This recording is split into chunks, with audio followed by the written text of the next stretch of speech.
अग्निपथ योजना को लेकर देश के अलग अलग हिस्सों में विरोध प्रदर्शन हो रहा है, चाहे वो बिहार हो, बंगाल हो या फिर हो झारखंड। कई राज्यों में प्रदर्शनकारियों ने ट्रेन की पटरियों को अवरुद्ध कर दिया और ट्रेन के डिब्बों में आग लगा दी, जिससे देश भर में रेल सेवाएं बाधित हो गई है। अग्निपथ योजना को लेकर राजधानी रांची में प्रदर्शन का सिलसिला जारी रहा। सेना भर्ती में शामिल रहे अभ्यर्थियों का एक समूह शनिवार को राजभवन रांची के निकट पहुंचा और अपनी मांगों को लेकर जमकर नारेबाजी की। वहीं रांची के हरमू स्थित बीजेपी कार्यालय की भी सुरक्षा बढ़ा दी गई है। बीजेपी कार्यालय के बाहर दंडाधिकारियों के नेतृत्व में बड़ी संख्या में जवानों की तैनाती के संबंध में वहां मौजूद एवं मजिस्ट्रेट ने बताया कि उग्र प्रदर्शन को देखते हुए बीजेपी कार्यालय के बाहर सुरक्षा बढ़ाई गई है। उन्होंने कहा कि स्थिति पर नजर बनाए रखने के लिए ये जरूरी है। इधर राजभवन के समक्ष प्रदर्शन करने पहुंचे सेना के अभ्यर्थियों ने बताया कि वर्ष 2021 में उन सभी ने दौड़ लगाकर परीक्षा पास की। बाद में मेडिकल और अन्य डॉक्यूमेंटेशन का भी काम होना था। 5 अप्रैल 2022 को दिल्ली के जंतर मंतर में प्रदर्शन के बाद रक्षा मंत्री ने खुद मौके पर पहुंचकर 1 महीने में परीक्षा प्रक्रिया पूरी कर लेने का भरोसा दिलाया। उस दृष्टि से आज कैबिनेट कमेटी ऑन सिक्योरिटी ने भी एक ऐतिहासिक फैसला किया है। आज का अग्निपथ नामक एक ट्रांसफॉर्मेटिव योजना हम ला रहे हैं, जो हमारी आर्म्ड फोर्सेस में ट्रांसफॉर्मेटिव चेंजेज लाकर उन्हें फुली मॉडर्न और वेल इक्विप्ड बनाएगी। अग्निपथ योजना में भारतीय नौजवानों को बतौर अग्निवीर आर्म्ड फोर्सेस में सेवा का अवसर प्रदान किया जाएगा और यह योजना देश की सुरक्षा को मजबूत करने व हमारे युवाओं को मिलिट्री सर्विस का अवसर देने के लिए लाई गई। हम लोग 2 साल पहले मेडिकल और फिजिकल क्वालिफाई कर चुके हैं और हम लोग का एग्जाम पेंडिंग में डालकर रखा गया। 2-3 बार एडमिट कर दिया गया, उसके बाद एग्जाम को रद्द करने का भी कर दिया गया है और बोल रहा है कि 4 साल के लिए सेना में भर्ती होगा। और हम सर ये पेंशन वगैरह ये सब हटाया जा रहा है।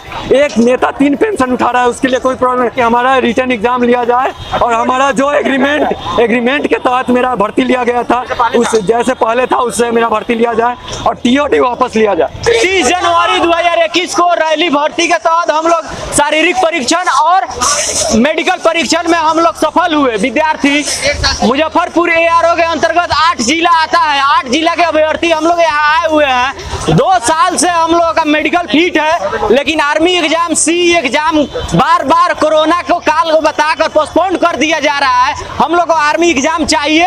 हम लोग 2 साल से इंतजार कर लिए हैं। हम लोग सब्र का बहुत अहम सीमा पार कर चुके हैं। हम लोग को अब नहीं सहना है। हम लोग को लिखित और नीचे चाहिए और TOT का हम लोग विरोध करते हैं। TOT हम लोग को नहीं चाहिए। हर चीज का प्राइवेटाइजेशन हो रहा है। जो लोग शिक्षित हैं और वो जानते हैं कि हम शिक्षित हैं और हम ये चीज़ पा सकते हैं, उनको भी वो चीज़ नहीं मिल पा रहा है। ये प्राइवेटाइजेशन के कारण ये 4 साल 3 साल 2 साल का आप अगर हर संस्था में नियम लगाते चलेंगे तो कहाँ से इतने बच्चे तैयारी के लिए आगे। भारत की जो दशा होगी बहुत ही दुर्बल हो जाएगी, क्योंकि सेना की जो सेना का सेवा कोई यहाँ पे पैसा के लिए नहीं प्रोटेस्ट कर रहा है कि हमको सैलरी 40 नहीं 50,000 चाहिए। यहाँ पे प्रोटेस्ट हो रहा है कि हमें काम आगे दिन तक चाहिए। क्या योगी आदित्यनाथ ने पहले ही बड़ा ऐलान कर दिया।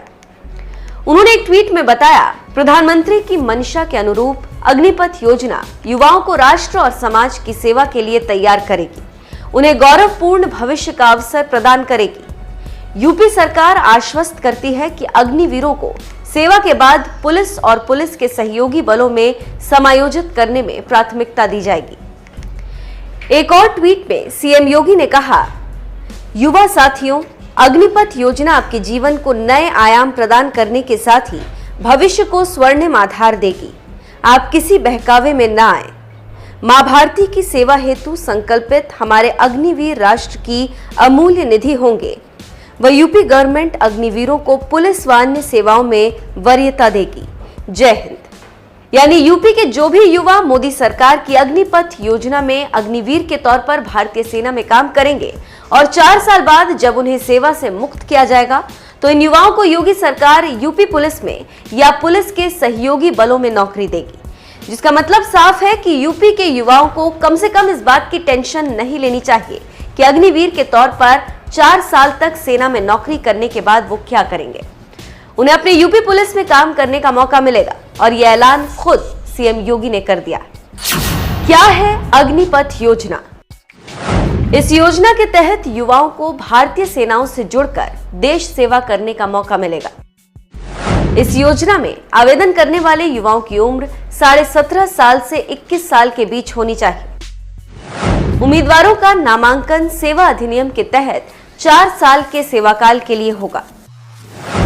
मेरिट और 4 साल के सेवाकाल के दौरान किए प्रदर्शन के आधार पर केंद्रीयकृत और पारदर्शी मूल्यांकन होगा।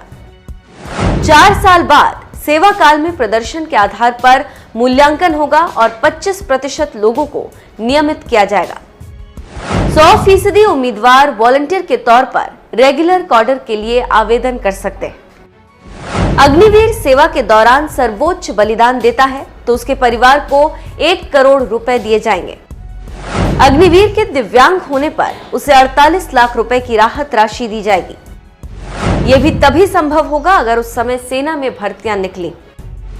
इसके लिए 4 साल का कार्यकाल पूरा कर चुके अग्निवीर वॉलंटियर कर सकेंगे। सीएम योगी ने जहां अग्निवीरों को यूपी पुलिस में समायोजित करने का आश्वासन दिया, तो वहीं हरियाणा की बीजेपी सरकार ने भी यह ऐलान किया है कि जो भी अग्निवीर 4 साल तक सेना में काम करके लौटेंगे, उन्हें हरियाणा सरकार सरकारी नौकरी में प्राथमिकता देगी। शाम को ट्वीट कर हेमंत सोरेन ने कहा कि बहाली अनुबंध पर एवं अग्निवीर इस स्लोगन वीर सरकार से और उम्मीद भी क्या की जा सकती है। जागो भविष्य के कर्णधारों जागो। केंद्र की अग्निवीर योजना से किसी को आपत्ति हो सकती है, लेकिन अपनी बात लोकतांत्रिक तरीके से रखने की आवश्यकता है।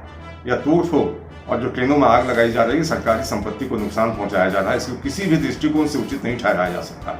यह देश की हानि है और निश्चित रूप से वैसे युवा जो इस कृत्य में शामिल हैं उनके खिलाफ कार्रवाई होगी, क्योंकि राज्य के पुलिस थाने में जब आप जाकर अटैक करते हैं, रेल की संपत्तियों को जलाते हैं, तो निश्चित रूप से कानूनी बाध्यता है आपके खिलाफ कार्रवाई करने की। और वैसे लोगों को अपने भविष्य की चिंता करनी चाहिए कि इस तरह के कृत्य में शामिल ना हो। एक बात कहना चाहूँगा कि आजकल एक परिपाटी सी चल पड़ी है कि किसी पार्टी के प्रदेश कार्यालय को घेर लो और हंगामा करो। मैं उन लोगों से कहना चाहता हूँ कि अगर आप अपनी बात लोकतांत्रिक तरीके से रखना चाहते हैं तो आइए, हमारे कार्यालय में आपका स्वागत है। हमारे प्रदेश अध्यक्ष सहित जो वरीय लोग हैं उनके सामने अपनी बात रखिए, अपनी आपत्ति रखिए।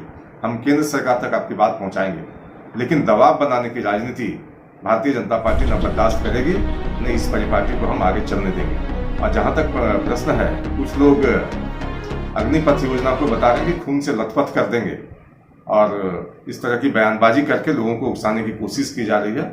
वैसे लोगों को भी सचेत होने की आवश्यकता है कि अगर भारतीय जनता पार्टी के लोग सड़क पर उतरे तो फिर वो कहीं मुंह दिखाने के लायक नहीं बचेंगे। और कहीं ऐसा ना हो कि जो मुख्यमंत्री अपनी घोषणा से पीछे हटते रहे, यू टर्न के लिए वो जाने जाते हैं कि विगत 2.5 साल में एक लोगों को नौकरी नहीं दी, आज हमारे योजना पर वो प्रश्न खड़ा कर रहे हैं। तो हंसी मजाक का ये विषय नहीं है, गंभीरता से सोचने की जरूरत है कि देश के युवाओं को सही दिशा कैसे दी जा सकती है, उनको सही रास्ता कौन दिखाएगा। लेकिन इसके बजाय अगर आप उस मुद्दे पर राजनीति करना चाहते हैं तो कई अवसर आएंगे, दो हाथ कर लीजिएगा, हम भी इसके लिए तैयार हैं।